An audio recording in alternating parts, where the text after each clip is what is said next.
Hello and welcome to Star Trek Reliant, the podcast riffing on Star Trek Online, the Star Trek Foundry, and the madness that dwells within our hearts. Tonight we've got our usual cast of characters, starting with our senior security officer, Chorog. Greetings and salutations. I'm Associate Chorog. We've got our man out of time, DB Wells. I am Dan the man, I have no plan, and I wish I could have ran. We've got our counselor, bartender, security officer, and other character, Grumpy Old Nord. Hello. We've got our con officer, Kar Junrani. At some point in the past, I think we wanted to be Lamort de Arthur, but now we're more like Monty Python on the Holy Grail. And we've got Rick Tier, our chief engineer. I have 2 sticks. And our first officer will be joining us later. For now, we cut to the bridge of the USS Reliant. The yellow alert icons are flashing. Graves is sitting in the captain's chair, pinching the bridge of his nose as information continues to trickle up from the away mission, dealing with the Spore door on a abandoned research outpost in Ibby space. Spore door had a basically big "do not open, horrors lay inside" vibe, and the horrors have gotten out to a large extent. Besides, I was just going to say, it's at times like this, I'm glad I'm the con officer, and I'm not usually required to be on the ground. yeah. So, we still have to solve this, and things are going sideways, and we don't have our first officer or our chief tardigrade. So, who else do we've got? Well, Daniel has been half kidnapped, half carried off, half been pushed into a mushroom man. Bryce has been carried off, and Chorog is going to try and fight the Horde because it's Chorog. Yeah, Oh, and Sets, Waitley is down there too. yeah, Setsu and Whiteley are still on the scene. Rick's on the scene. Alright. You know what? We paid good money for him. Let's bring out that Eliminator that we hired for this escapade. Should still be on the line. And yeah, let's do that first. Aye, aye, sir. Patching you through, because violence is still the answer. Real quick question as the DM. I was planning on taking the character. Does anyone want to play a Ferengi tonight? Special treat. I can do it. It would be a Ferengi. Okay, Stabby Ferengi. Eliminator. You've been paid money, I think, by Eli, and you've been basically waiting to go. So, the channel opens. Instead of an image, there's just a blank screen, and then a voice simply comes and says, "The channel is secure." Channel is secure.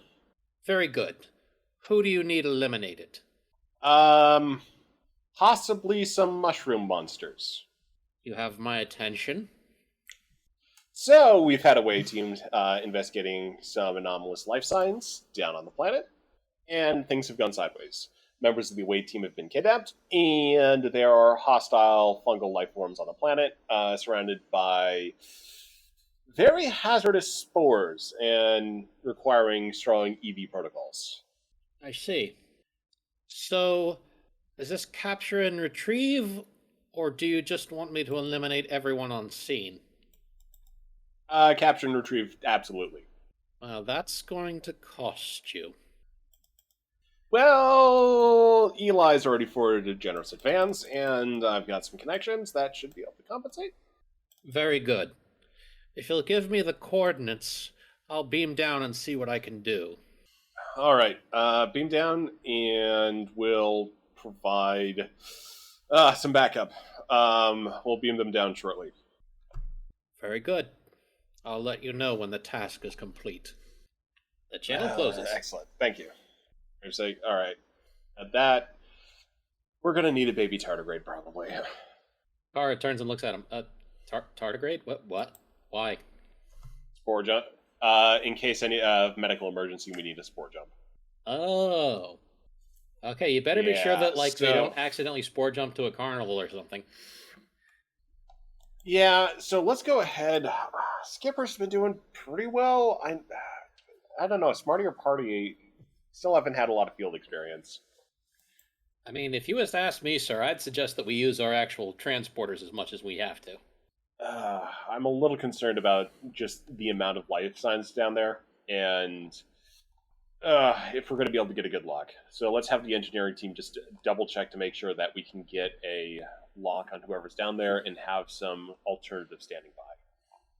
You're the captain. I'll pass it along.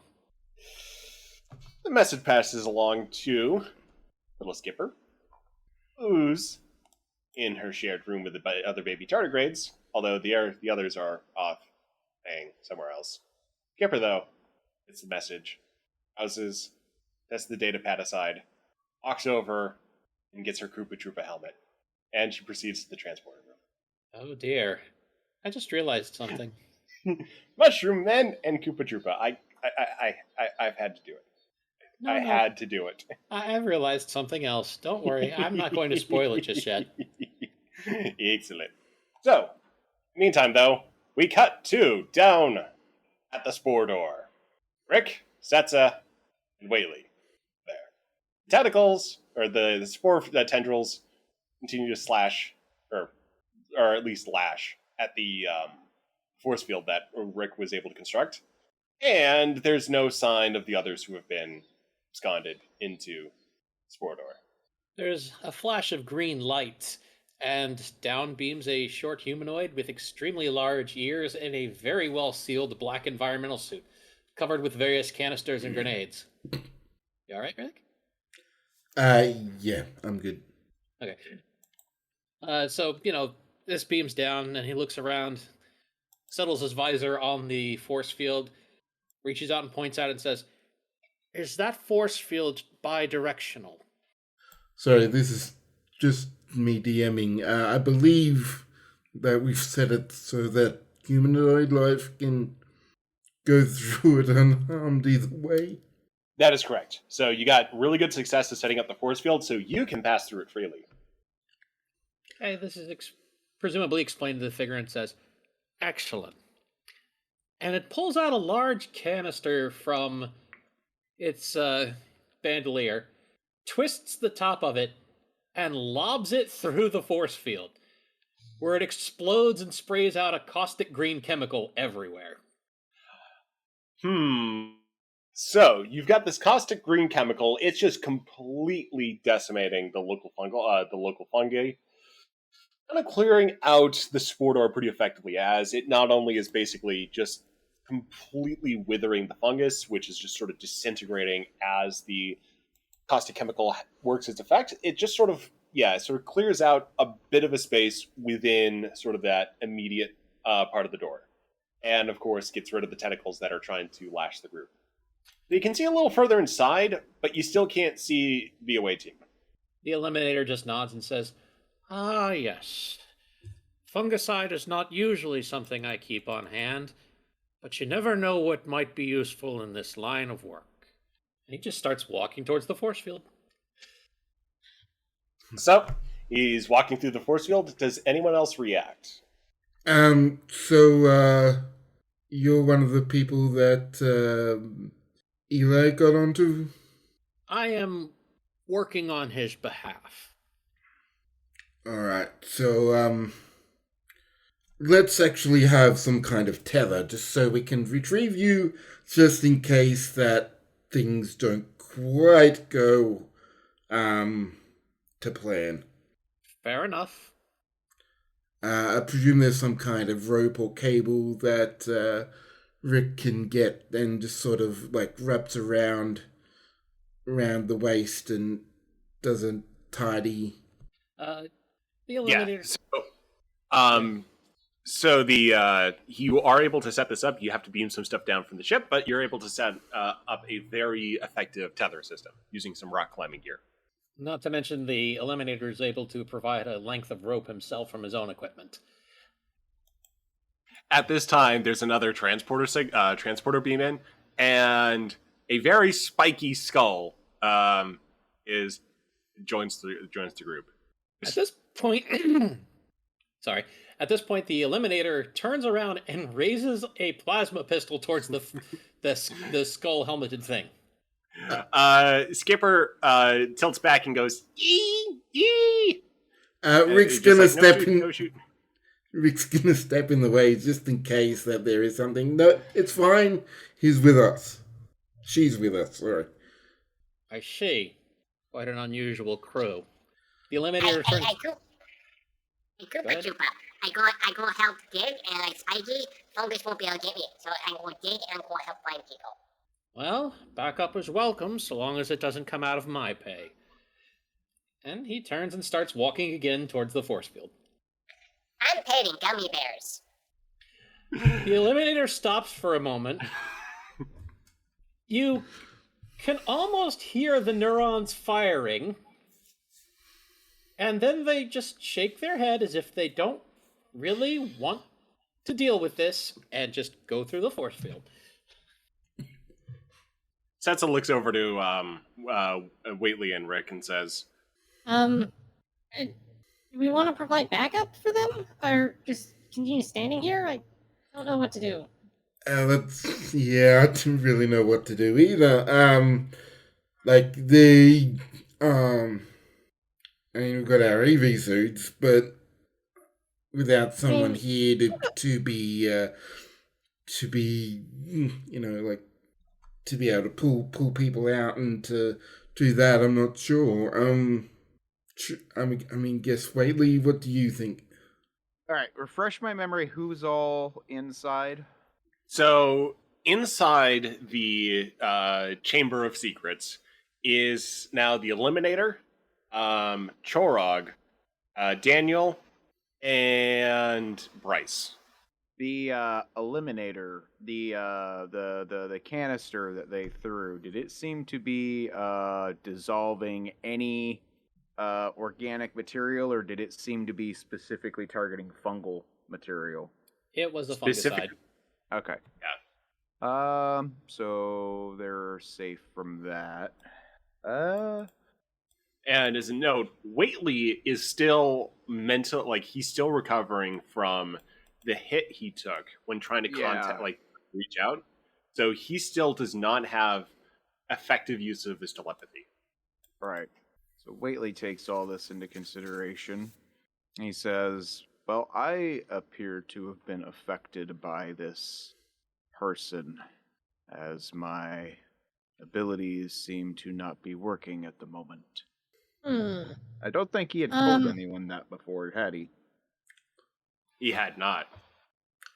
That is rather concerning. I've got a phaser rifle.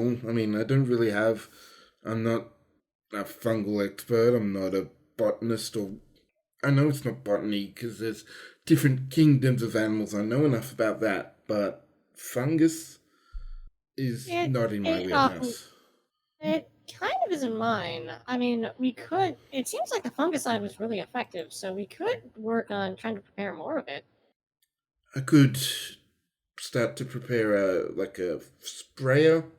Yeah. Help us to, clear out areas and, maybe make a safe pathway with enough of it. There's probably enough left to sample off the floor just inside the Spore door if anyone is brave enough to just go past the force field. Setsa's going to go do that if no one else is going to do that. Rick will take a sample. Rick's going to risk it. I'll take a chance. I probably have a better chance than you resisting if there's any sudden tentacles, which I don't think they have. All right, well, I've done a background roll.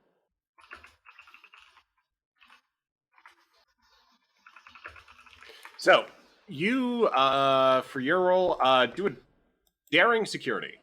Actually, fitness security. That is 14. 2 successes. You got 2 successes. So, the fungus further into the passageway tries to basically reach out and grab Rick. Problem, though, is that it's lost quite a bit of structural integrity and basically falls apart as it does so. So you are free to collect your sample as you watch the fungus commit a self-own.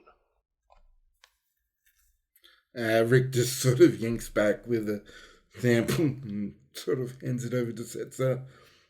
Well, we've got a base, so I'll start to order my team to create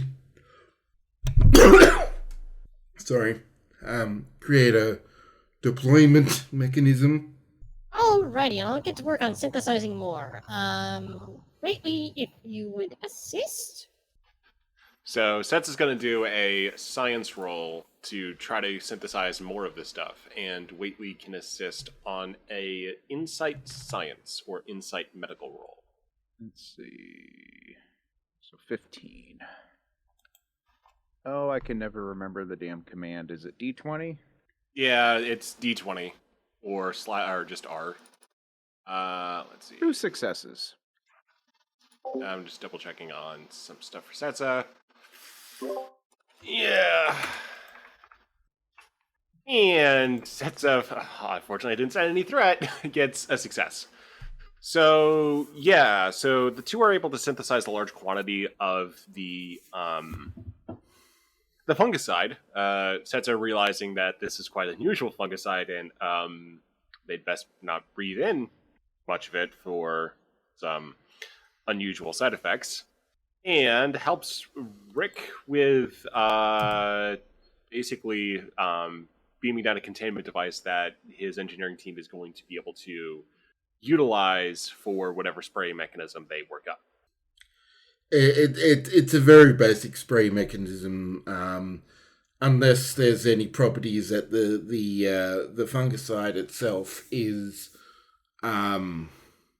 like corrosive or some way damaging to basic containment materials. And it's not so much that, it's just extremely potent and long-lasting. It's the sort of thing that could basically entirely destroy an environment if said environment relied on fungus. So this is going to be more of like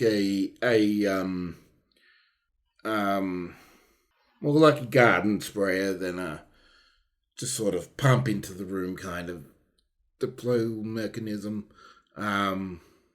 Sort of like a small area of effect. All right. So as that team gets their stuff together, we cut to Chorog, hacking his way through mushroom monsters still. They're marrying various forms now, not just the initial mushroom men, but various quadrupedal, hexapedal, just a lot of just different aggressive forms trying to stop him. Oh, you stupid mushroom people, you think you're gonna stop me from getting Daniel? Well, you got another that coming. Daring security roll, complication 17. I'm spending 3 threat. Actually, 2 threat. No, 3. I can do math. Yeah, what's a few points of threat between friends? 3 successes. You are blasting your way through them. Just punch, slash, just completely decimating the soft fungal apparitions as you are just plodding your way through the corridor, leaving a pretty open space for the Eliminator to follow once you reach closer to that point of devastation. So basically, the Eliminator catches up. Drog looks over his shoulder. He senses someone's behind him, looks behind him, sees this Ferengian EV, says, "What the hell are you doing here?" Making money. At that point, the figure pulls the second of 3 canisters off his chest, twists the top, and throws it down the corridor. What the hell is that? Just the cure for the local problem. Yeah, I got the cure Daring for the security. problem. It's right here. Drog holds up his rather slime-covered knife. Let's go with the daring security roll for the Eliminator because we don't have his dad sheet. Let's just go with a target of 15, complication range 18. You threat. 2 successes. The canister sales neat. Could be 3 if he had anything approaching a specialization. I would say so in grenades, yes. So, so 3 successes. So, The canister sails very precisely, and also kind of ricocheting off an exposed piece of wall panel, very neatly a little ways in front of Jorg, and just clears out that next section of corridor.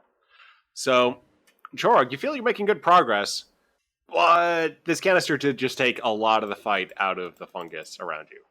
It always helps to bring the right tool for the job. Well, you just took the fun out of it. Oh, the fun comes later when I get to count my money. And with that, he just keeps walking down the hallway. So, we cut now to the chamber that Daniel and Bryce were taken to, where they see a mysterious, somewhat Ibby-like figure.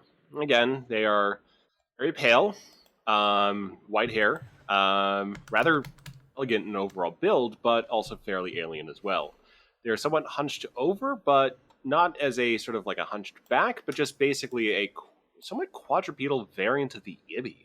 Just longer arms, shorter legs, and somewhat tattered clothing, but still tries to keep them in relatively good shape. And she is connected to the mycelial network through a set of tendrils that connect to the base of her neck and a little bit along her back that move along with her as she kind of moves about the room, kind of looking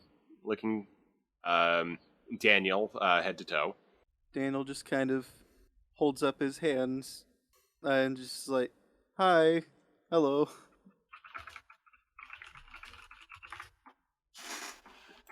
The My figure name is looks to him and Daniel. says, the entity pokes Daniel in the kneecap. It's out of curiosity. I would just like to apologize for my I don't want to say what's the I want to apologize for the person I will admit to knowing who's been basically just wading through the room over there using a knife. I'm sorry. Please forgive The entity just, them. as Daniel says this, the entity just starts moving up and up, a little disconcertingly, and then just sort of fixes her attention on the control panel, the control nozzles on Daniel's spacesuit. Daniel Bryce. just... Sorry, go. Bryce looks over. Why do I get the feeling that this is about to get a lot more complicated? Daniel notices where their attention is and just kind of takes a sudden step back, throwing their hands up and goes, "Whoa, oh, okay, a little personal space, please. Is there any particular reason why you wanted to bring me to you, or and Daniel just kind of trails off.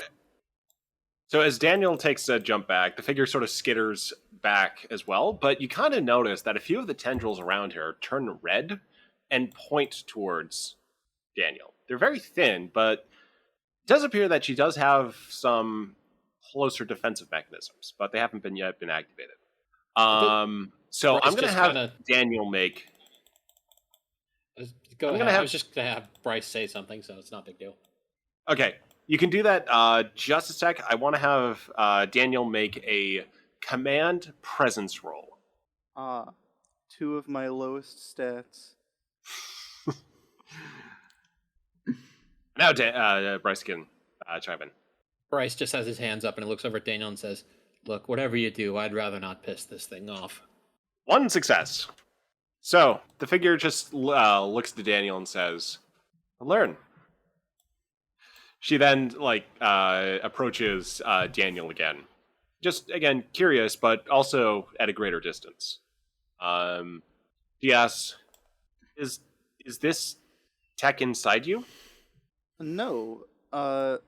This is tech outside me. I'm a fully organic being. I'm just wearing a protective suit because I don't think the spores and general fungus-like atmosphere in here would agree with my physiology. I am fine. Well, you've also been living in here And- for quite a while. So you're saying I have achieved acclimation? I don't know. I'm not a biologist. I'm not quite sure what that term means. Adapt. She's starting to get a little bit flustered. She is actually. I'll have you do a command insight roll. I also have minimum insight. What? You're a scientist. Rough-copter. You mistake the entity's flustered nature as and the awkward situation that appeared before as, is she interested in you in that way? I mean, she's been alone for a long time.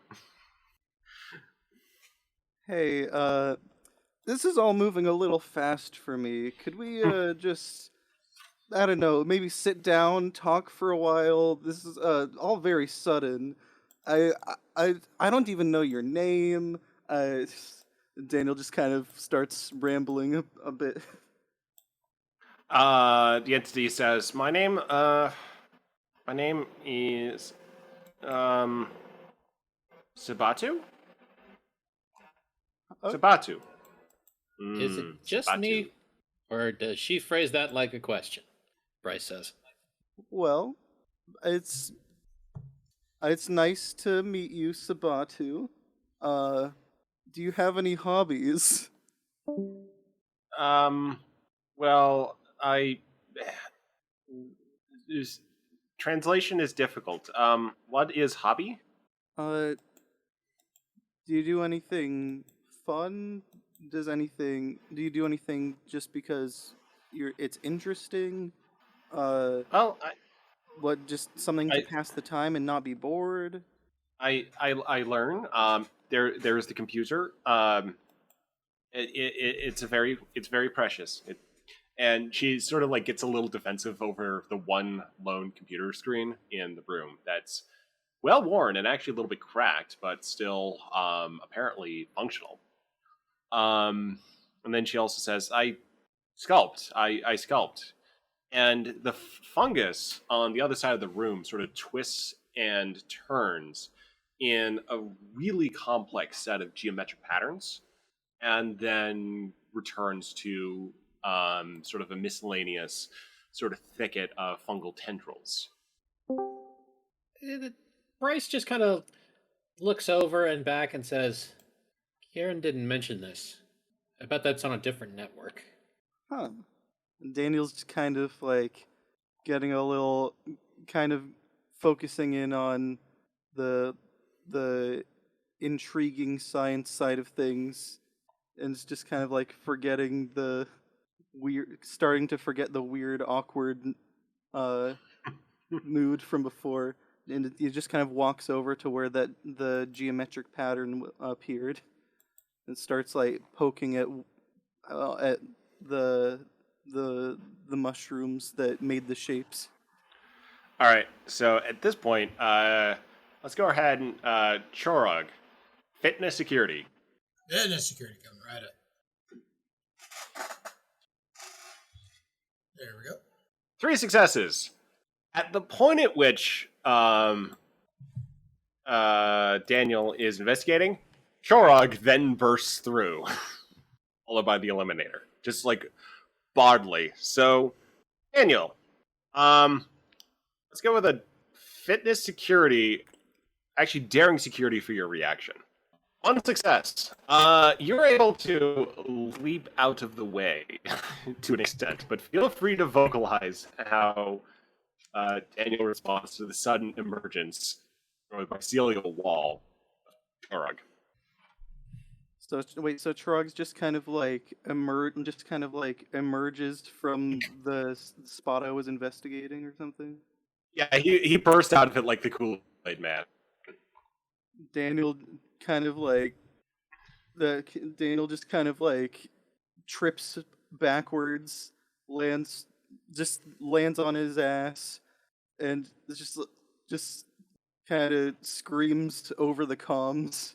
Just what? Ding dong, Chorog calling. Chorog, Sabato, why don't you ever stop? What is stop? Hey, the mushroom people took you. I wasn't gonna leave you to suffer in here. Besides, I found a like-minded friend along the way. Well, I do have to admit that your capacity for violence is exhilarating. Well, I am a former pirate, you know. That would explain a great deal. Anyway, back to business. All right, you fungal freak, let go of my friend. Sabat, actually, at this point, the USS Takao, Spore jumps back into the system, and Eli hails the USS Reliant. Permission to beam aboard? Yes. First, we've got a bit of a situation. What do you mean? I just came from a situation. We got another situation. The Spore door got opened. Why? It opened itself, as far as I understand it, for right now, but there were definitely going to be reports on this. Yeah, so there's something quite animate in there, and it basically beat the door down. Okay. So several crew members are on the scene. Bryce was taken. Chorog and Daniel are also in there. We've involved your Eliminator friend, and we could probably use some help down there. Alright, Takao's probably got to get to Bejor after this, so I guess I'll head down. I'm not sure if this or the Jem'Hadar was worse. Wait, Jem'Hadar? Oh yeah, they came out of the wormhole and took Deep Space Nine. That's why we left. Well, we didn't get Admiral Quinn didn't contact me about it, but I think I probably understand why at this point. So, Meanwhile, smash cut to the bridge of the Excelsior. Admiral Quinn suddenly gets a message. They did what?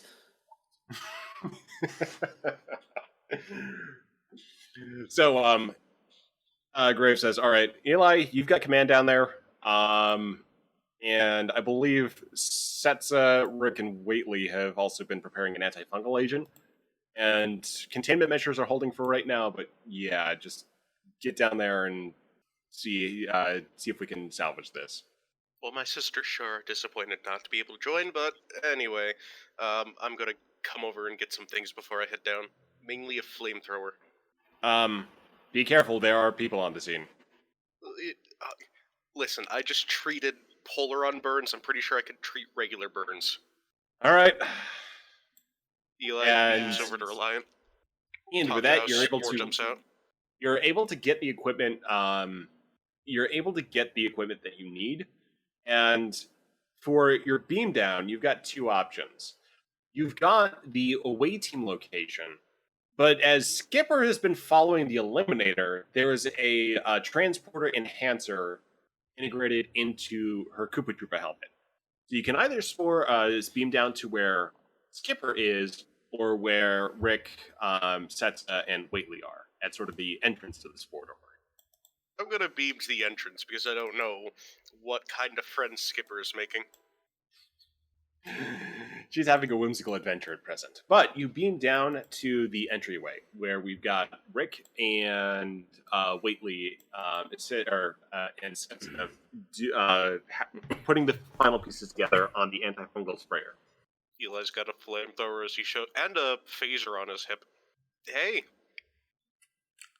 Eli, have a good trip.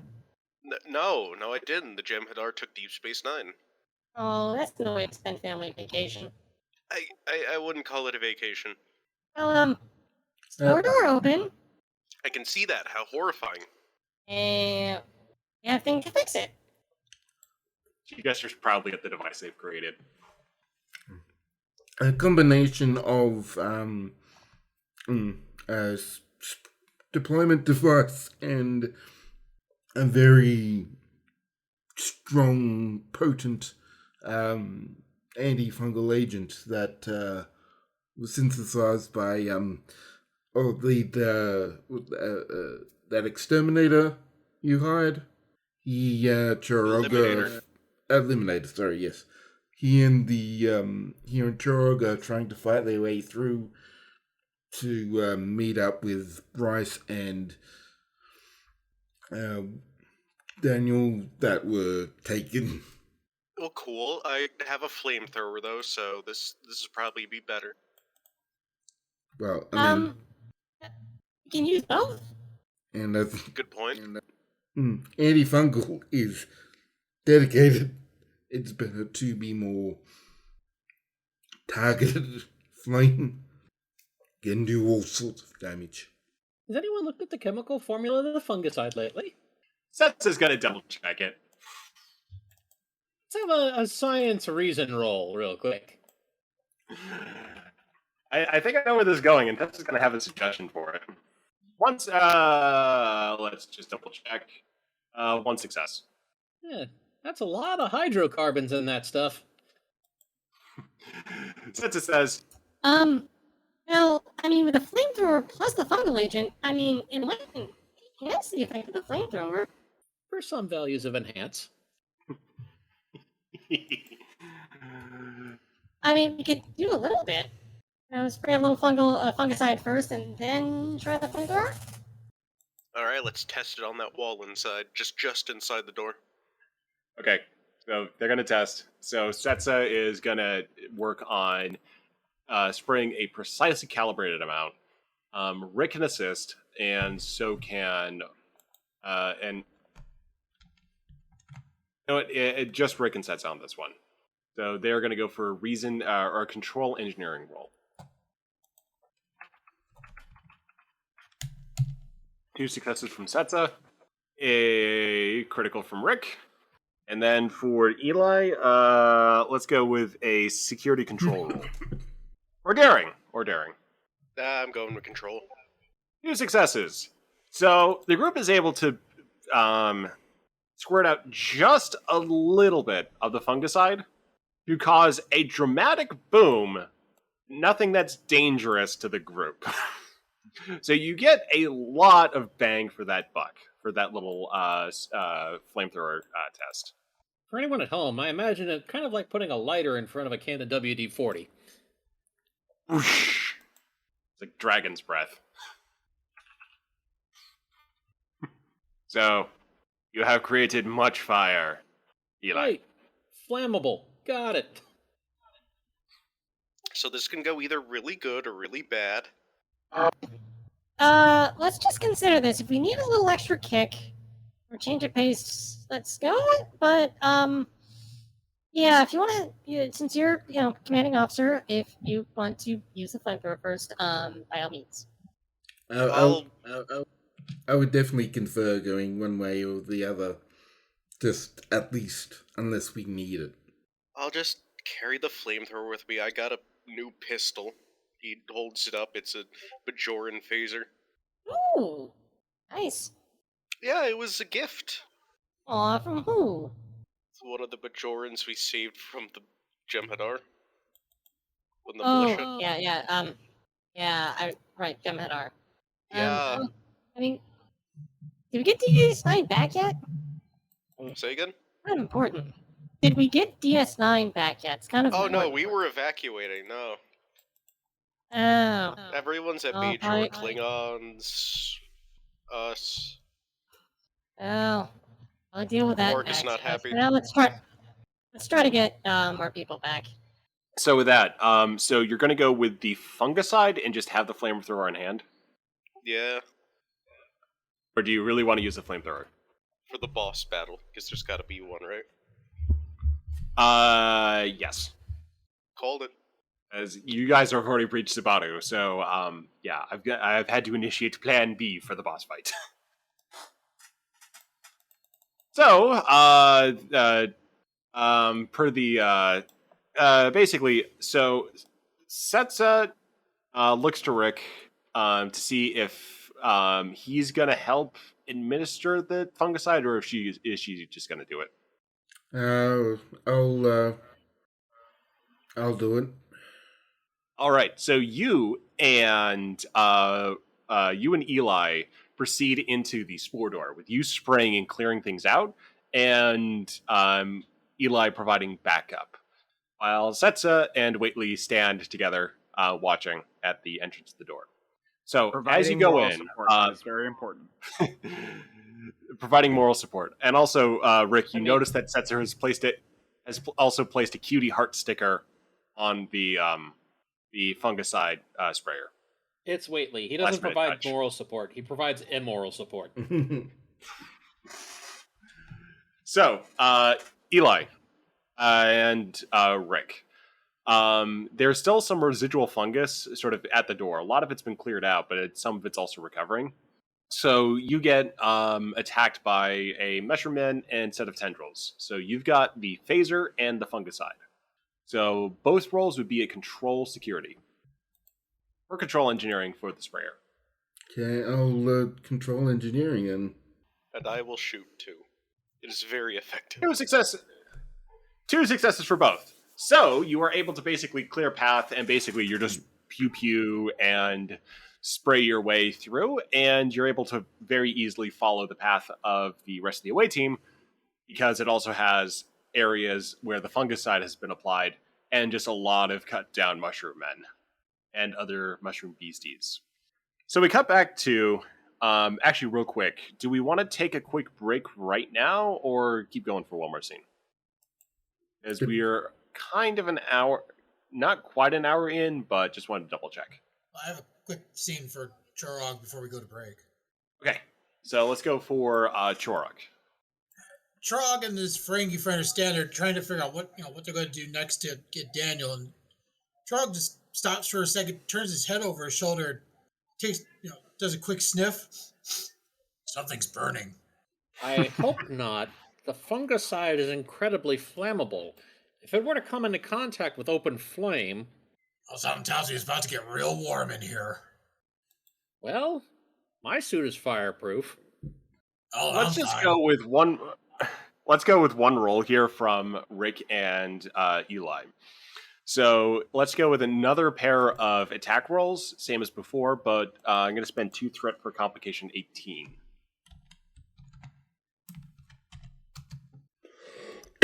Two successes from Rick.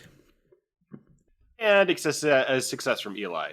There's a little bit of a pop, or a little sound of a whoosh behind the group, as Eli's phaser hits some of the residual fungicide, but it doesn't cause a fireball to shoot down the tunnel and towards Chorog and the Eliminator. So it just adds a little bit of spectacle to what Eli and Rick are doing in clearing their way to the rest of the away team. But before we continue, let us take our mid-session break, and we will be right back. The audience, this isn't going to matter. We'll be back in just a sec. Mm-hmm. Intermission, hooray! So for Rick to get started again, we cut to the main chamber, where Eli and Rick are just entering. They see Sabaru in quite an aggressive posture. She's just sort of like skulking in the back corner of the room with quite a few fungus tendrils around her, glowing red and pointed at Chorog and the Eliminator. Okay, I don't like that.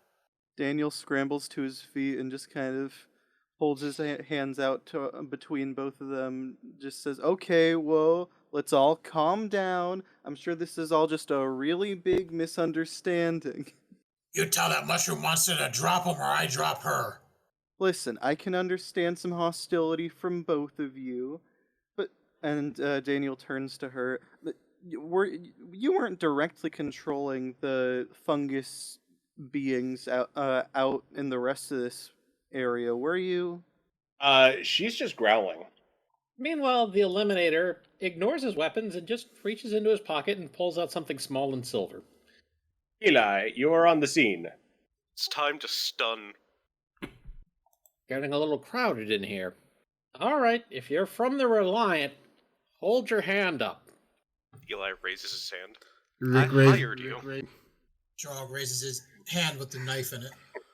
Sabadu, not understanding the question, raises her hand up as well. Ignore her. She's not. No. Actually, you know what? That might work. What might work? What is this? Simon Says? The Eliminator takes a small silver thing he's got, hucks it at Sabatu, and it's a transport tag. Uh-oh.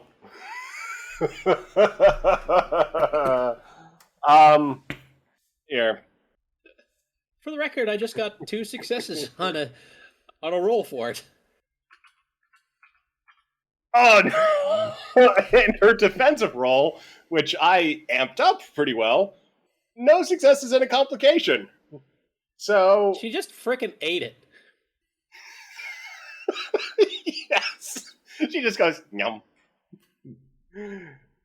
And okay, so they've got the transporter tag. The thing is that what the Reliant gets a lock on is the entire fungal assemblage. Oh, She this is will be connected fun. directly into it. So they just so the Eliminator has got the transporter signature, so it's his ship that's doing it, correct?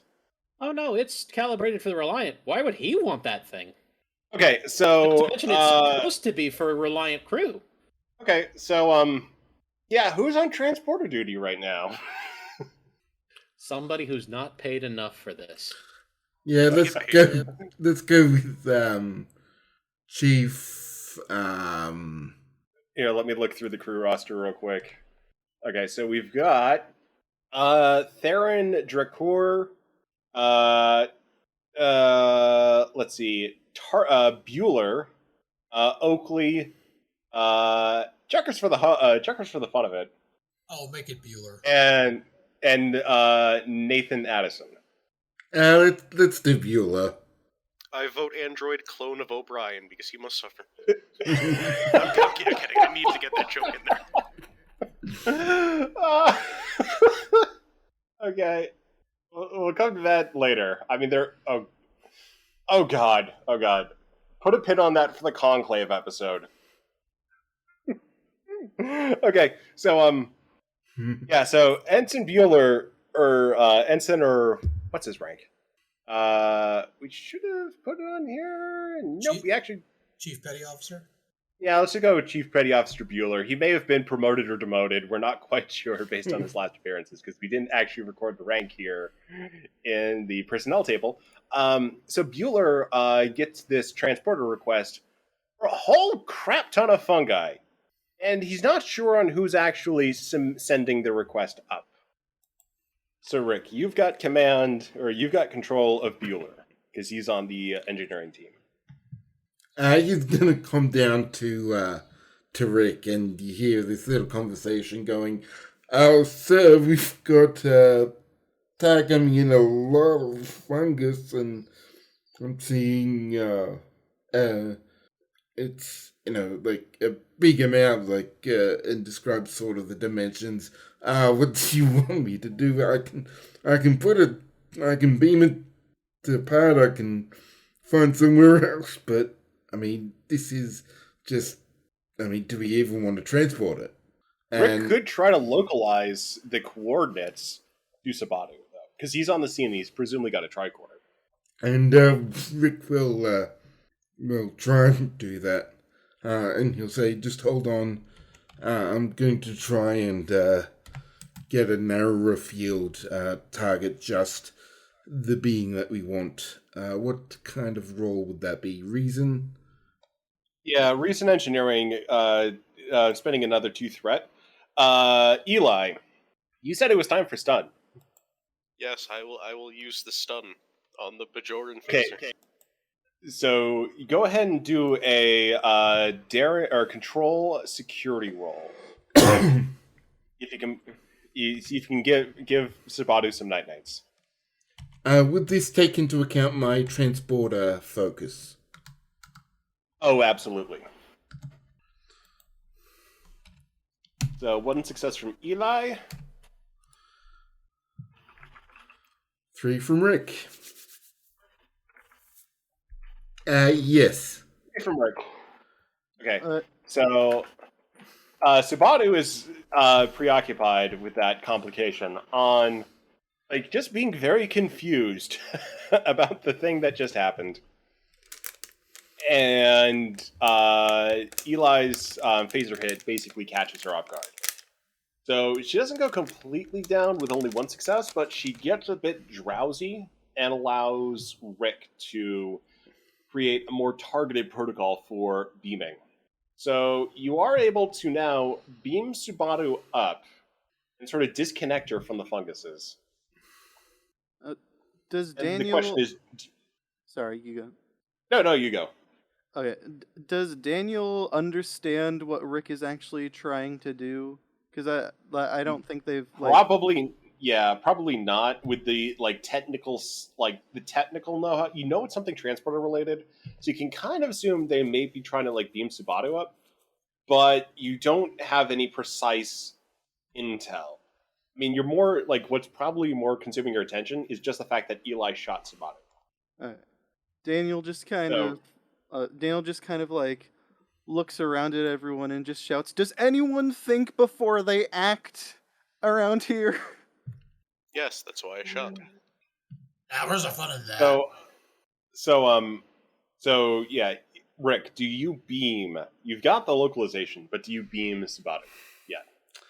I want to do one more check to see if I can try and figure out if Subaru actually sort of needs the environment of the spores. See if I can all getting fed from the fungus or something like that before. That sounds like a medical roll. Yeah, so you will, as chief engineer, you will not be able to determine anything about that. You're standing next to Eli, chief medical officer. So what do you think? Can we do this? Beam her up? Hand me your tricorder. And I pass my tricorder with the beaming solution. Alright, just gonna tab out of this and open up the medical. Alright, what medical scan? Control or insight something? Yeah, insight medical. And I have xenobiology, so I'm sure this helps. Yeah, you definitely have a focus that applies. We do have, at this point, 4 momentum. I'm going to use some of that momentum to re-roll that 20. Ooh, yeah, you want to go ahead and re-roll that. Much better. All right, so you got 3 successes. You're able to determine that Subaru has a lot of neurological impulses going through to the fungal network, but you also see that the connection with 3 successes, that you see the connection points are basically just points of contact on her skin. They aren't actually going into her body, so she is independent. It's basically just interfaced with it. So you can unplug her. It's probably going to be hella disorienting to her, and it'd be very good to have her beamed to sickbay with appropriate hazmat protocols, just in case there's any complications. But you should be able to beam her out. It's only skin deep. Have her straight to sickbay. We'll figure getting her disconnected later. So to the quarantine. To the quarantine in sickbay, yes. And he'll fill that in. I'll inform Ged that he's going to be having company. Yeah, and I'll fill Bueller into that and tell him to give it a little bit for Ged to do his thing before the beaming happens. I mean, I'm going to work on this, but yeah. He taps his comm badge. Ged! Get here. Okay, you got it. Ged, good. You're gonna have incoming in a moment. Straight to quarantine. Oh, great.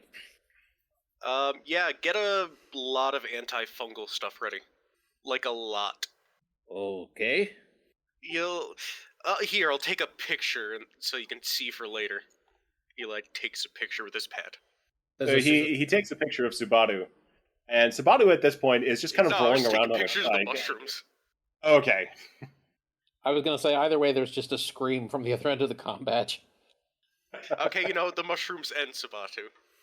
So Sabata, though, is just kind of like, she's kind of drowsy, dazed. She's just kind of rolling around on her back right now. Yeah, this is what we're dealing with, Ged. After the scream, there's just quiet, incoherent cursing. And Ged is free to make preparations, and basically you've got enough that you can initiate the beam without a roll. Alright, well, Ged, I'll do most of the work, just get the stuff ready. O'Connor out. He ends the call. So, Ged screams like a Ferengi, no offense. The Eliminator just turns their head and just stares at Eli. Presumably, it's hard to tell behind the mask. Listen, I just heard Quark screaming a lot. Yeah. Look, I'm just gonna say this once. Quark is not indicative of all Ferengi. I've met a lot of Ferengi that scream like that, though. Asshole, I. Listen. The Eliminator at this point has the option to kind of, You're in Setsa. just kind of throw. Oh crap! The Eliminator at this point has the option to, yeah. I actually don't know why I switched to Setsa real quick. Anyway, the Eliminator has the opportunity at this point to basically, like, you know what, these guys are jerks. I'm just going to, like, take matters in my own hands at this point. Although Eli is the one that's paying you. I was about to say, they just keep staring at Eli and say, keep talking. The bill just goes up, you know. And here I was going to tip you, too. Hey, any extra? I'll cover it. I like this guy. So, as you're talking... Go for it. I was just going to say, I don't need extra, Chorog. So as you're talking, though, the room starts to, like, the fungus that's just coating this domed chamber starts to sort of writhe in geometric patterns, so someone might want to hit the button. Yes, so we'll beam out. So you beam out Sabatu, and at that point, the room just completely freezes. Like, it just stops. Almost seemingly like the fungal particulate in the air also just stops. And then the room starts to slowly turn red. And a couple of forms start appearing at the far wall.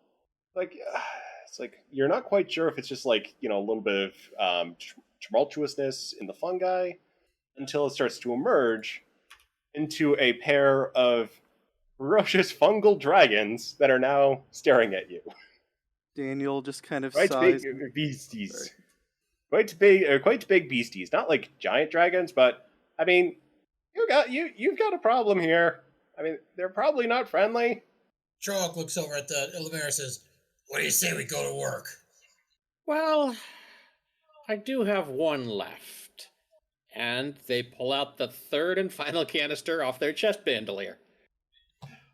I will go ahead and spend 4 threat on this one, so I'm completing myself, for a roll with a target of 15, with 4 as your critical.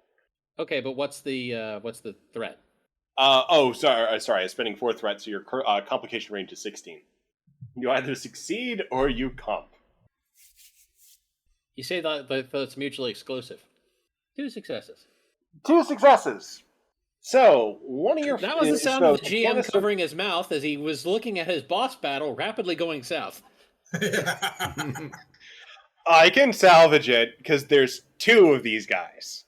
So, the first the canister explodes, and basically just fairly well devastates one of the 2 dragon forms. It's still animate, but it's mostly gone at this point. I mean, it's basically just scraps of dragon.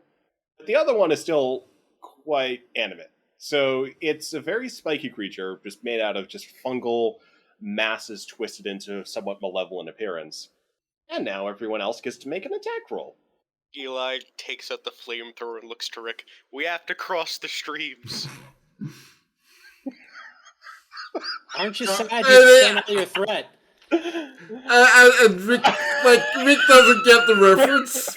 I mean, I do, but Rick doesn't get the reference, and he's taking this sort of like seriously. So he holds it up ready to just start to go, and is looking at Eli, ready to start.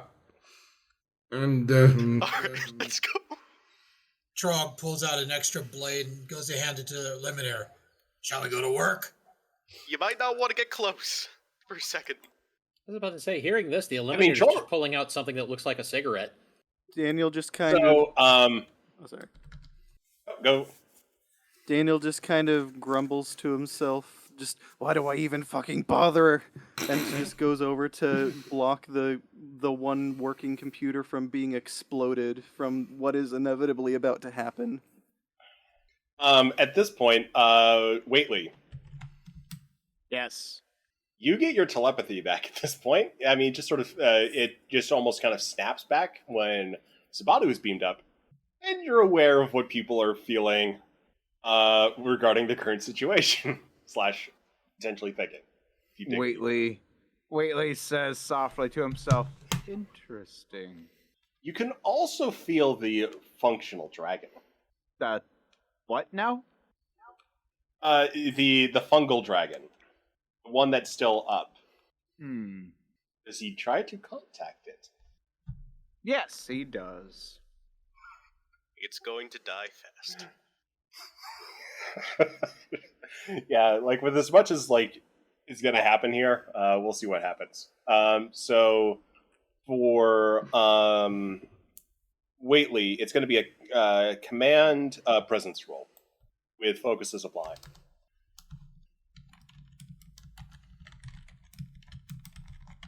Two successes. Two successes. So you're able to contact the beastly fungal apparition. It is just a mass of defensive reaction. There isn't like a sentient mind there, but it is just a reflex for hostility. Okay. Waitley is going to try to essentially calm it down, deactivate it. Okay. So while everyone makes their attack roll, which is going to be either engineering or, well, basically it's yours. For Rick, it's going to be engineering. For everyone shooting, it's control security. And then for anyone going to stab it, it's going to be daring security. And Daniel then for calming it down, it's going to be another command presence roll for Waitley. Daniel is not attacking, he's defending the computer from collateral damage. And you are defending it well. The computer is safe. Alrighty. One success for Rick. Two successes for Chorog. Two successes for Eli. One success. So what you're able to do is basically, for Waitley's part, he is able to stop it from making an immediate lunge for the group. He's able to basically slow the beast down. The others, though, are able to pour on a mixture of fire, phaser, and was Chora going to stab it?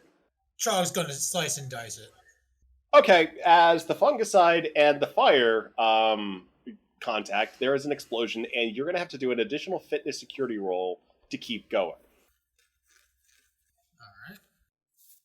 For the record, as the explosion is happening, the Ferengi reaches out with their cigarette and lights it on the explosion, and then looks at it in disgust as they realize they lit the wrong end. Jorog, two successes. You're able to power through the explosion despite the strong pushback, and basically covered in flames, you're able to leap towards the flaming, discombobulated dragon and stab it deep. Take this, you friggin' fungal freak!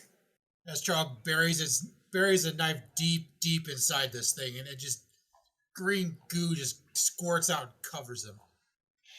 Which, I was going to say it's Guess who's also going to flammable. quarantine? Yep, he's going to quarantine. So, yeah. Oh, give me a medical fitness roll, Jorok. Medical fitness, okay. Yeah, you've got exposed skin. You've just got your respirator. Yeah, you're definitely going to need quarantine after this. But for right now, the funny thing hasn't happened yet. Anyway, Dragon itself, though, is on fire, blasted, but at the same time is still upright. It didn't get a full hit of the reagent. It's just on fire and physically damaged. So it's going to make a sweeping roll, a sweeping attack with one of its limbs. All right, 3 successes. Now everyone needs to do a everyone but Daniel needs to do a fitness security roll. 2 successes for the Eliminator. Zam. Only 1 success for Eli. Is this everyone or just the people that are actually physically engaging? Just in the room, unless Waitley Okay. has physically engaged. Yeah, because the attack isn't strong enough to break through. No, Waitley's still Yeah. back at the door. He's smart. The What- tail Yeah, does that's- not cause a psionic shockwave. Wait, what's this next Yeah. roll that I'm doing? Fitness security is a dodge roll. 1 success. So, Waitley, or sorry, not Waitley. Chorog and Eli, you're physically knocked back by the sweeping attack, while everyone else has to basically jump back and basically lose ground. So you are now just out of flamethrower range for the traditional spurt, and certainly out of stabbing range. Do you know what kind of range flamethrowers have? About A 20, lot. about 20, 30 meters. Okay, you're still in range. Let's go. All right. All right, so you're going to try to cross the streams again or go for more independent hits? I'm gonna. Because Rick also still has his phaser rifle. Well, I could help him with make a big boom. Let's I do. guess I'll... Cross the streams. Let's cross the stream. Let's do it again. All right, so another round of attack rolls for Feeble. Let's get this bread. Oh, Okay, damn. okay. Seeing what's going on here, the Eliminator is just going to duck and cover. Skipper is now watching with what looks like a bucket of popcorn. Oh, Skipper should have like unbobbed kernels and has like transported them up above somewhere ready for the big boom to pop some. Oh, Let's she's say absolutely... hot dog and mushroom, or hot dog and marshmallows on sticks. I had an idea to, while they're getting ready to cross the streams, I'd chuck a photon grenade at it, and a flamethrower hits the photon grenade. Okay, Triple go ahead and cross. do that. What am I rolling? Fitness security for just chucking a grenade. 2 successes, plus 3 successes, plus 1 success.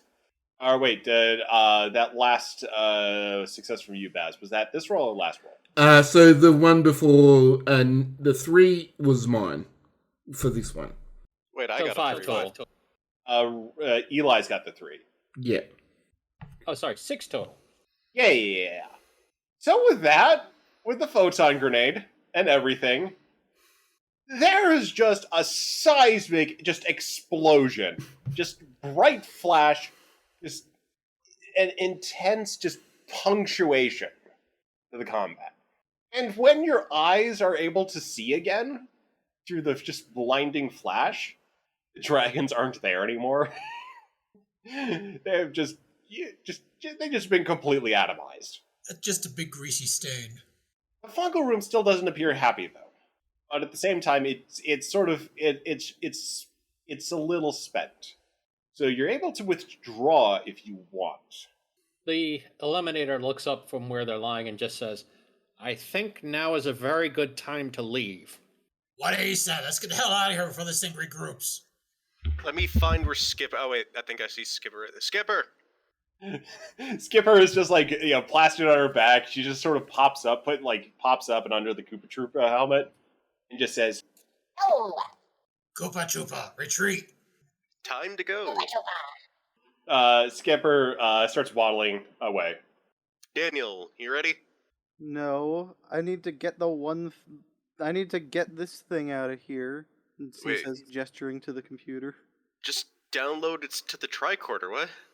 Well, 1, I don't have a tricorder. 2, I don't know how to do that with the tricorder. 3, I feel like she'll want the physical thing that was her one of her only joys in this entire existence for who knows how long. The Eliminator No. walks over and just kind of grabs Daniel by the shoulder, slowly shoving him out, and says, The Borg girl can handle the data. As for the physical thing, we'll come back later when the fungus is less angry. I feel like it's going to always be angry. Right now, it's at least tired. What do I have Well, to then roll? we'll just get Well, some fungicide. We'll What do I- beam it up. What do I have to roll just to grab Daniel, sling him over Trog's shoulder, and just we're going now? Fitness security. And Rick, you can help try to me. resist Daniel. Daniel does resist. He remembers what say- happened the last time Chorog flung him around. The Eliminator will assist Chorog. Oof. 2 complications. Did he say Daniel's a fitness security? slippery one. Did he say fitness security? Yes. Yeah, fitness Uh, security. Come it may on, be- 3 comps. Let's go, it- let's go. It may be a stretch, but would sleight of hand apply to squirming out of Yes, someone's it- grasp? Yes. Three Stooges moment. Let's go. 2 successes. Wait, he All asked for right, if he so- could do a. He asked if he could use No. his Unfortunately, focus. I have a Oh! security of 2. Oh, So- no. Oh. Okay. You still are able to evade them. Rick, were you going to suggest something? Someone was going to suggest something? I was trying to talk to her. Rick, can we just scan this thing and beam it up? Yeah, we do have some extra tags that we can beam up to it as well. I mean, I could just download the data. Well, Apparently, All right. While all this is happening and Chorog and the Eliminator are scuffling with Daniel, the Eliminator slips on mushroom goo and falls flat on their back. And as that happens, a lot of mushroom goo gets on Chorog, which we'll cover later. Oh look, more mushroom goo. Trog reaches a hand down to the eliminator. Come on, let's go. All right, and meanwhile, it's for Rick and Eli. It's a pretty simple task. It's a simple computer system. It's got basically a power connector in the back, but you're pretty confident it basically, and it's got screws holding it in. It's no problem to beam it up. All right, we are going to put it in medbay or engineering lab. I'll just put it in. engineering quarantine. Yeah. Everywhere's got a quarantine for shit like this. All right, and with I that, believe the they group call is that an engineering lab. With that, everyone, like, Daniel, you see the computer has been taken care of. Chorog, you're very slimy right now. And everyone is free to head out. Chorog, you've been gooed. Oh, this is worse than that time that Gorn sneezed on me. I want that image out of my head. Please get it out of my head. Yeah, Anyway. Gorn with a flu, not a pretty picture. Anyway, guess who's going to quarantine? Ooh, does that Skipper. mean me? It's you. Skipper calls out. Everyone! Well, not everyone. The Eliminator looks over. Wait, everyone? I'm in a hazmat suit. Skipper just keeps walking. Not everyone. Waitley never went into the room. All He's just been standing So- outside this whole time. right, so with that, people are free to walk out and beam up. The Eliminator does so. And we find ourselves back on the USS Reliant, unless anyone has any final things to do on the planet. Nope, Rick's done. Oh, Beam down the biggest explosion we have. Well, I mean, Trog Party does have a- Tardigrade is helping with that. I mean, Trog Whatever does hap- have a big crate of photon grenades you can just throw in there. Why are we so intent on destroying unique life that we have just discovered? Because it just tried to kill us, so we're going to kill it back. Yeah, well, so do tigers when you find them in the wild. He's got a You did point. get this. You also did get the sentient part out of this, though. And this is probably heavily engineered synthetic fungus stuff. And you did detect strong, like, basically bioweapon potential for this thing. Well, the Might just- bio. Oh, sorry. It might just be me, but I absolutely hate fungus. I mean, the bioweapon. By the way, are we talking in character right now, or? In and out of character, I hate fungus. Well, yeah. Okay. Also out of character. I mean, the whole "it was made in a lab" thing doesn't really hold up in Star Trek for various android-related reasons. Yeah, I'm just saying it's the, like, it would, like, you can try to preserve it. There's going to be severe complications for that, though. just because it's going to be a high security risk. Oh, look at me. Well, The Spectre's- Eliminator gets paid either way. I mean, we have Yeah, that but ghost ice crystal in storage as well. We're not really new to storing dangerous things on the ship. the one thing though is that there's probably more intel to gain from Sabatu herself and the computer system you just pulled up. So that might assist in the conversation. You don't necessarily need to figure it out now. I know. I'm just saying, like, maybe we shouldn't like obliterate it from existence from orbit. Like, We'll as soon take a as we sample and send it to Daystrom Station, then eliminate the rest. All right, so the crew arrives back on the USS Reliant, with the people who need to get into quarantine going into quarantine, which I believe is probably Bryce, Skipper, and Chorog. Definitely I'm gonna Chorog. I'm gonna type something out to Nick so he can be the doctor to deliver the news. You're pregnant. Oh no. The smell is permanent. I Yeah, don't think nobody Chorog noticed. would notice. Probably not. Oh. Uh-oh. Oh no. Oh no.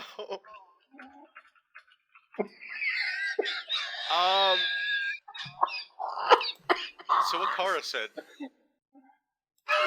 Okay, you're gonna have to do it in character though. Eli goes over to the force field between Chorog and him that has Chorog in isolation. So, you want the good news or the bad news? I always say bad news first, good news last. Well, these are kind of it's both the same news. You're you got a fungal infection. Do I really have to say this? No. You don't have to say it like that. You don't Okay, have to say it like that. He's got a fungal infection. Got a bad fungal infection. Could make more of those dragons. Well, they saw some company in here. We can remove it. I'll remove it. I don't want to be dripping in any more of this green goo than I have to have on me. All right, we're gonna remove that then. Well, Ged is going to remove that Wait, why me? because I'm taking care of the other one. Tell him to be gentle. It's my first time. Why are you gonna put that thought in my head?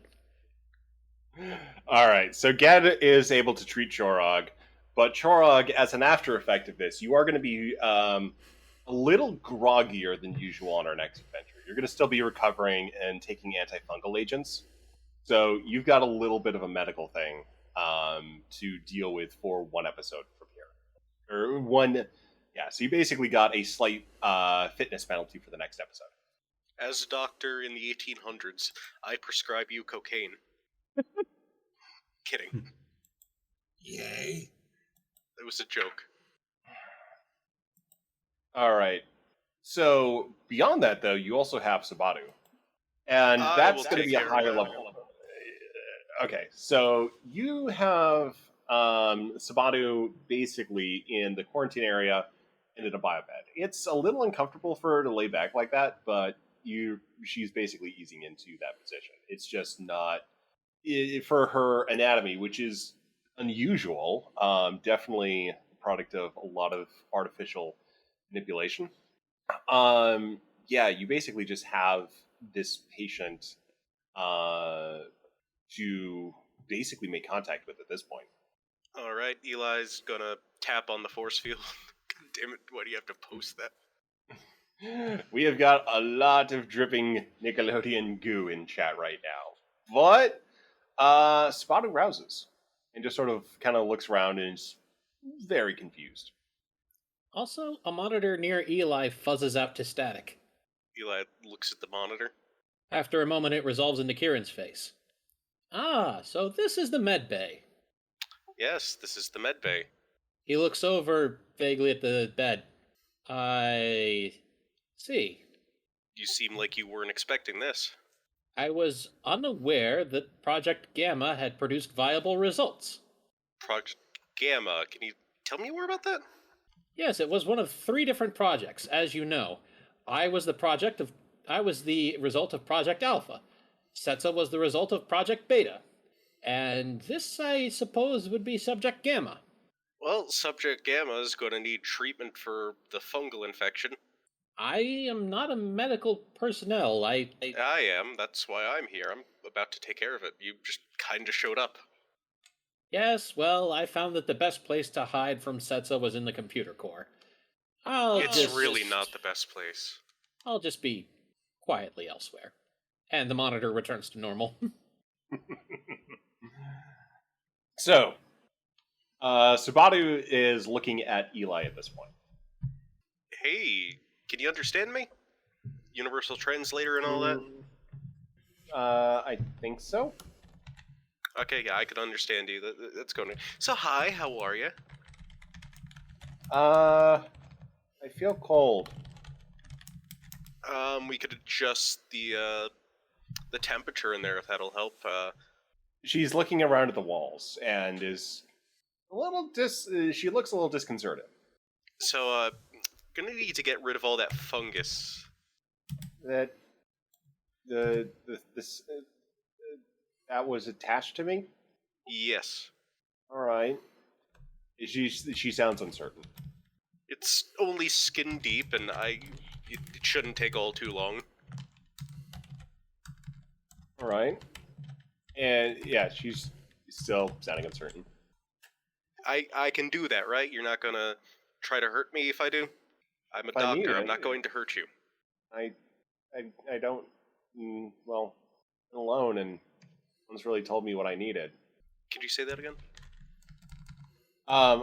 She says I've been alone, and I mean, no one's really talked to me before.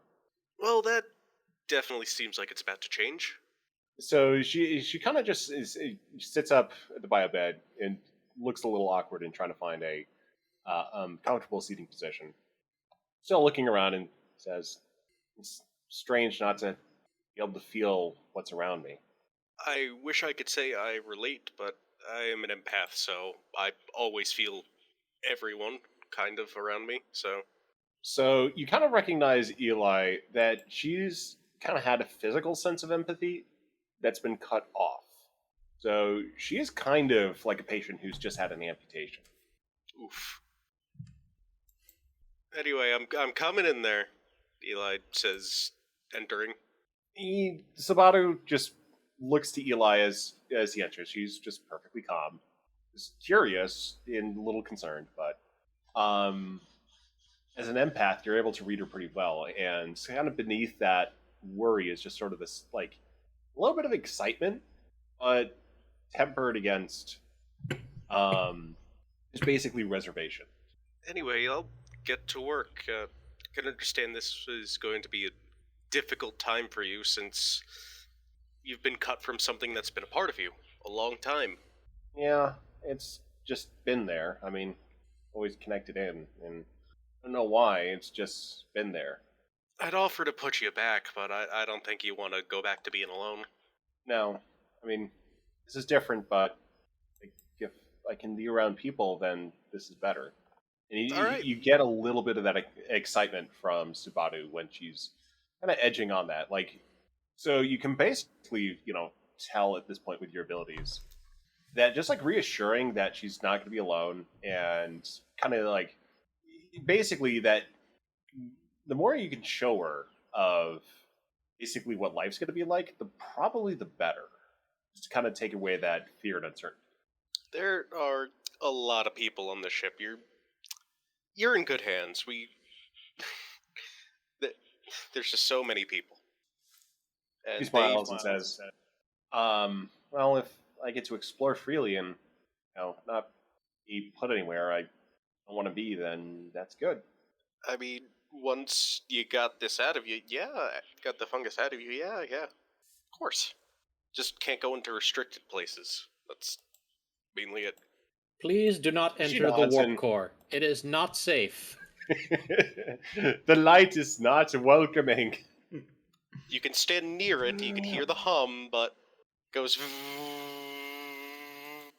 At this point, Oakley sort of passes or enters with a welcome basket of fruit. A cheery jeep. Eli's going to do the medical rolls. All right, so you can do the medical rolls. We'll kind of cover the recovery for Subaru next episode.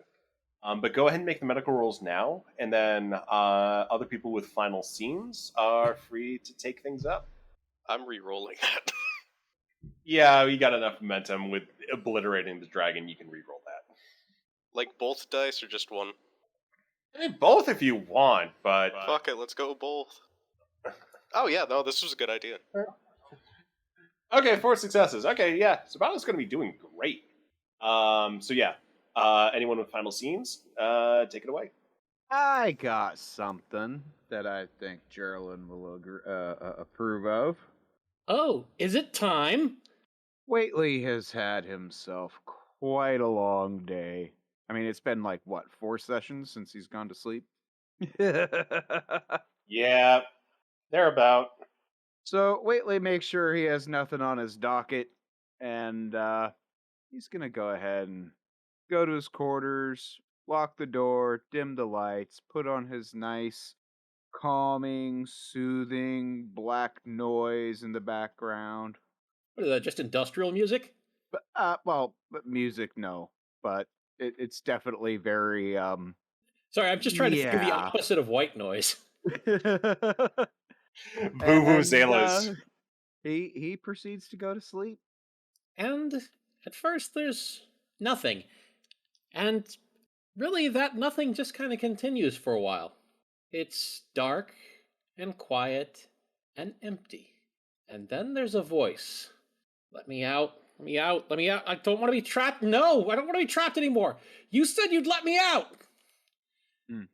And there's screaming and raging and fear and anger and a pain in Whately's forehead. And he suddenly awakes. And he's standing and staring out the window of his quarters, where there is a blood stain slowly dripping down the glass. And in his reflection, he can see that he has bashed his head against it. And apparently, from the looks of his hands, he's been clawing at the window as well. Interesting, Whately says. He goes over to his desk and opens up that secret compartment, pulls out his personal private journal, and begins to take notes on his new experiment.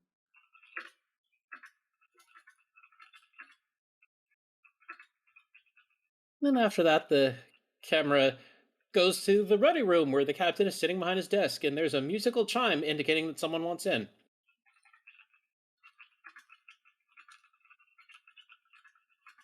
Captain? I think we've caught Duncan typing. Yeah. So, yeah, I was just typing something, Nick. Just a little DM note. Just kind of keep it a little light. Don't go too dark with this. Okay. Yeah. So is Graves going? So Graves is going to the quarters? No, it's the ready room. I have Graves is behind the desk. There's been a musical chime saying somebody wants to come in.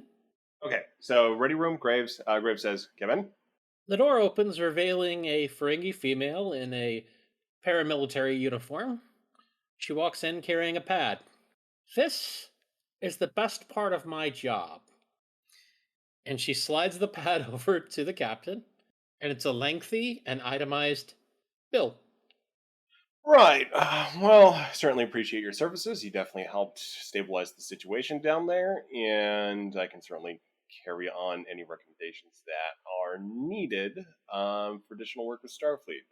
As far as the bill goes, we'll certainly cover it to help some things out, but yeah, I think we can manage it. Let's see. As far as anything else goes, supplies, things that are easily replicated on a Federation starship, would anything like that come in handy as far as we can say as a tip within reasonable means? She waves it off. Latinum is good enough. All right. Well, again, thanks, and yeah, hopefully, if we cross paths again, we can continue to have some productive work here.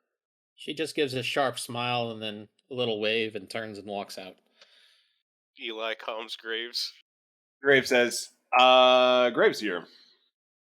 So hey, I just paid the Ferengi. Hope everything's okay up there. Yeah, the bill was steep, and I... What do you mean? can- I just paid the bill. What are you talking? Did you get charged too? Oh, okay. Well, she just No, that's what I was going submitted with. the It's total funny. invoice. Oh, okay. So you've covered this whole thing. No, out of character. I thought it was just like, you got a second bill, even though I already paid. That's the funny. Oh wait, did he get a second bill, or is it just the one bill? It would just be the one bill. Damn it. I was going for the funny. Yeah, I Okay, know, but Grizz then he is- asked an actual clarifying question, so I am bound to answer honestly. Damn. But yeah, Grizz did says, he "All like right, paid since he's the one that actually hired? Since we ended up, doing a bit more with the Eliminator, I mean, I do have some funds through old connections. So, I mean, I can help a little bit if you need it. Not needed, like, at all. All right, well, much appreciated. Like, I do have my gambling addiction that very much helps this, but yeah. Oh, all right. Anything medical to report? Patient's gonna make a full recovery, and Chorog's arm was pregnant. Pregnant. Yes, with fungus. Don't worry, it's not anymore. All right. Yeah. So that's good. So, well, Setsa and Bryce have already had at the computer system that they pulled up, which did contain a little bit of system information for the facility. All right, and Daniel wants to make sure this all the fungus isn't totally eliminated. So I suggest taking a sample and sending it to Daystrom Station or something. Yeah. I mean, John's also requested spending time with the fungus as well. I'm inclined to let him. He's, I don't know, he was surprisingly serious about it. So, yeah, so we'll see what he's able to do. But just so you know, because you're treating this as a body figure, that she is definitely an IBI project similar to Kieran and Setsa. Project Gemini. Oh, Gamma. Sorry. Gamma. God damn it. I'm sorry. Yeah, Brain fart. yeah. I just remembered a G. God damn it. I might have said Project Gamma. Gemini too. Yeah, Project Gamma. So definitely another part of the IBI. So definitely a kind of a polar opposite from either of them. So biological control versus entirely artificial control, or a hybrid between them. So interesting to see the IBI experimenting here. But what you probably saw with her connection to the fungus is the ability to not control organic life. So she might have some strong empathic abilities, but maybe restricted. Definitely keep an eye out on that. I think technically she's genetically engineered, so that certainly complicates And things with us. Yeah. At the very least, though, I mean, she's we can grant her refugee status pretty easily, and I don't think the IBI Assembly is going to want to touch this. So, yeah, she's probably going to be on Reliant for a little while until we figure out a more permanent solution for her. Like I don't have much experience with genetic augmentation, but I can try talking to my dad, who pretty sure he lived through the eugenics wars, so he know better than me. All right. Yeah, he might be a specialist to reach out to just to make sense of any genetic abnormalities that our systems can handle. We might also reach out to some specialists in Starfleet for additional help as well. Setsa's also. I haven't told her yet. I would avoid getting Starfleet scientists specifically, unless it's Bashir, honestly, just because of the stigma with genetic modification. Well, I do know a guy who definitely would be able to step up, and I guess at worst we can try contacting Azra. Okay, Azra too. Wait, does he sell what? Isn't he like a food guy? He was also a chief scientist. Oh, okay. Kind of helped create Setsa. Oh. Yeah, so there's just a lot to unpack here with the IBI Assembly, and I just as well kind of steer clear of things for the moment in case we poked anything sensitive to the ICVEN. Yeah, So, well, this is technically one of the IBI planets, so if they want to go blow up the fungus, that's kind of on them. Yeah, they'll contact, but they're pretty big into ecological restoration, and I don't know if John's been able to make the fungus be happy, as he put it, then yeah, we'll see. Or he just eats all of it. It's like a buffet for him. In the future, I would like to try to avoid any fungus-based missions. I really hate fungus. Except for, like, shiitake mushrooms. Those are amazing. All right. Well, yeah, we'll send John to clear up any funguses in future. All right, thank you. All right. Anything else? No. All right. Well, good work stabilizing things down there. Probably accommodation for that in the log, and yeah, I think we're good. I exploded a fucking dragon. It was amazing. Graves smirks a little bit and says, "I got a vid. Got a vid. Send it to me." I don't have a video. Wait, Chorog might though. His mask probably records everything. That. Does anyone else have any other scenes? Trog is laying in his bio bed. He's slowly beginning to nod off. It's been a busy day. Blew up a dragon, killed some mushroom people. As he dozes off, unbeknownst to him, he starts to glow an iridescent green. His inherited bioluminescence. It's bringing love. Break its legs. I guess if no one else has anything, it's not quite a scene, but it's just like, I guess I'm sorry. What's the new Ibby's name again? Sabatu. I guess if no one else has a scene, just like once sometime after some time has passed and Sabatu's been like given some quarters, they when they enter their room for the first time, they also see, in addition to the standard things, they also see that computer from the computer that was brought up, now cleaned and all plugged in on a table in the corner, with a note taped to the screen. We don't necessarily need to know what that note says, but it's just a nice, yeah. A nice little welcome letter. Or welcome note. And Sabatu is hugging the TV. And there's Anything extra else? stuff that was on it than there was before, because Rick's downloaded some of his favorite stuff to there as well. Why? She's going to be camped out in front of it for a while. She wants to learn. Okay, I don't know. Yeah, she would have asked for that anyway at this point. So she is very inquisitive, and you'll see more of her later.